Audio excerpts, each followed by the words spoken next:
అయ్యా హరి రామ రామ రాయ వచ్చారు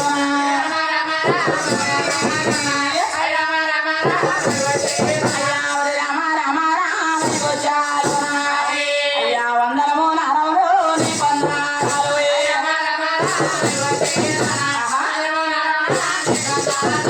అయితే నాయన బ్రహ్మ విష్ణు మహేశ్వరుడు ఎవరు త్రిరాజ్యాల వాళ్ళు ఏలుతుండగా అధికారులు మూడో నేత్రం గలవాడు ఆ ఒక భృగు మహర్షి బ్రహ్మేంద్రపట్నం వెళ్ళి బ్రహ్మదేవుడికి శాపనకాలం పెట్టాడు. నాయన కైలాసపట్నం వెళ్ళి శంకరులు కూడా శాపనకాలం పెట్టి మూడో పట్నం వైకుంఠపట్నం వెళ్ళి ఎప్పుడైతే ఆది విష్ణుని సాధ్యపై తన్నాడో భార్య లక్ష్మీదేవి చూసింది. లక్ష్మీదేవి చూసి అమ్మా కొలకు కన్నీరమ్మ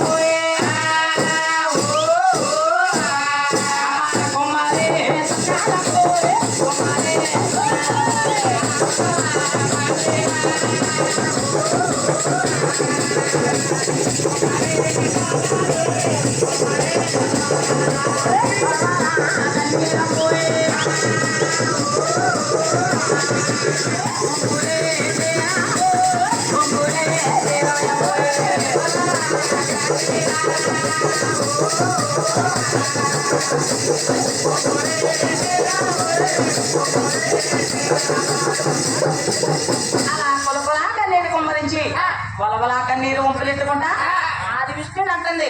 నాదా ఓ ప్రాణేశ్వర నాదలు నా నాదా నాదాలు నా నాదా నా ప్రాణరాజు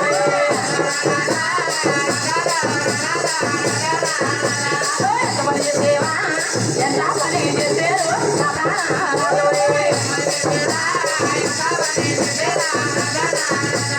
నేనేమో చెయ్యాను నేనేమో చెయ్యానా నాదో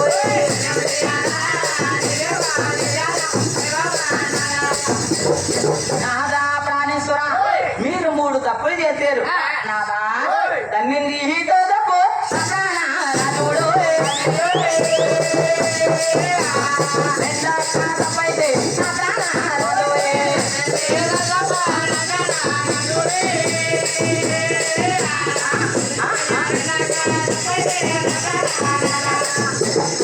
నాదా ప్రాణేశ్వర ఆ శాతమానం మీద నీకు నాకు తప్ప ఇతరుడికి స్థానం లేదు. అటువంటి శాతమానం మీద కూర్చోబెట్టావు.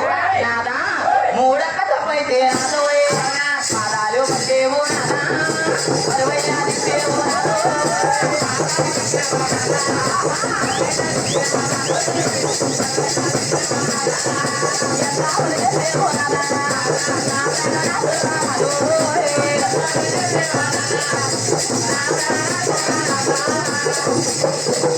నాదా ప్రాణేశ్వర లోకులాంటి జనులు కాకులంటారు.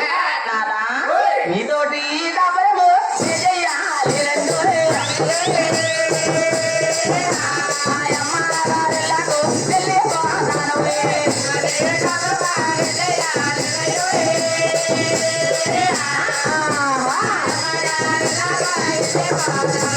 వల్లపోరే పట్టాలు వెళ్ళిపోతానండు